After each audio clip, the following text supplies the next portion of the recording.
Hier, j'ai fait une formation incendie avec mon travail pendant 2 heures, c'était super bien et quand je suis rentré, je me suis mis à réfléchir sur un truc assez fou. En fait, j'étais en train de me dire que sans cette formation, j'aurais jamais eu toutes les infos que j'ai eues aussi rapidement. Parce que moi, je travaille dans un hôpital et du coup, on a appris à utiliser des extincteurs, on a appris à faire un transfert de patients, ce qui est hyper important dans ce domaine-là. Et j'étais en train de me dire, mais en fait, sans cette formation, sans les infos des personnes qui connaissaient le métier et qui l'ont mis en pratique pendant plusieurs années, et peut-être que si un jour, malheureusement, il y a un incendie et que j'avais pas fait cette formation, peut-être que j'aurais pas pu sauver de vie, quoi. Et ça m'a fait réfléchir pendant au moins 1 heure et j'étais en mode, putain, mais ça marche pour tous les domaines. Ça marche pour tous les domaines parce que, comme pour les vidéos, vu que je vous fais des vidéos tous les jours, je vous documente ma vie, je documente toute mon évolution, etc. En parallèle, j'ai pris une formation qui me permet justement d'avoir des connaissances, des compétences et de les mettre en pratique directement. Je le vois comme un gain de temps, si vous voulez. Et ce gain de temps-là, ok, ça coûte de l'argent parce que oui, t'es dans une formation, donc tu payes la formation, mais tu te rembourses en fait en connaissances et en gain de temps dans ton projet. Mais il y a des gens qui font des projets de monter leur entreprise, qui font des projets de s'inscrire à un IROX et de faire une compète de fou.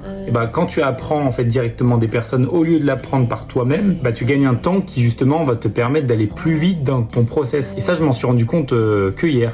C'est bizarre, hein. Et pour les formations que j'ai fait pour justement les vidéos, c'est exactement pareil. C'est un gain de temps. Et même si ça coûte de l'argent, je me dis, je suis remboursé en termes de productivité, en termes de stratégie, de technique. Parce que quand on essaie de faire les choses tout seul, la plupart du temps, on peut y arriver, mais peut-être qu'on va se tromper. Donc on va revenir en arrière, on va perdre du temps justement à se dire, ok, j'aurais peut-être pas dû faire comme ça, j'aurais peut-être dû commencer par là ou ne pas faire ça du tout, par exemple. Alors que quand on passe par des gens qui connaissent le métier, dans n'importe quel domaine, encore une fois, à ce moment-là, on se dit, ok, là, je suis sûr que c'est la bonne méthode. Il n'y a plus qu'à, en fait, juste le mettre en pratique, le réutiliser quand on a besoin. Bon, dans le cas d'un incendie, j'espère ne pas le réutiliser, mais on sait jamais. Surtout que dans le domaine hospitalier dans lequel je travaille, il y a des vies, il y a des patients de partout. Et en fait, la plupart du temps, ces gens-là ne peuvent pas elles-mêmes s'enfuir s'il y a un feu. Donc, c'est à nous, agents de l'hôpital, de sauver ces personnes potentiellement. Et je me dis, dans n'importe quel autre domaine comme les vidéos, c'est à nous en fait de prendre cette initiative, de dire, ok, là je connais pas, j'ai pas assez de compétences, assez de connaissances pour avancer à ma vitesse, pour avancer vite et développer mon projet, et je me fais accompagner. Et en fait, c'est aussi un mindset à avoir, je trouve, parce qu'il y en a qui veulent pas être accompagnés parce qu'ils se disent, ouais, mais j'ai besoin de personne, je peux tout faire tout seul. Et c'est vrai, en soi, vous pouvez tout faire tout seul. Mais est-ce que vous allez bien le faire tout de suite? C'est ça la question. Est-ce que vous n'allez pas perdre 1 an dans le process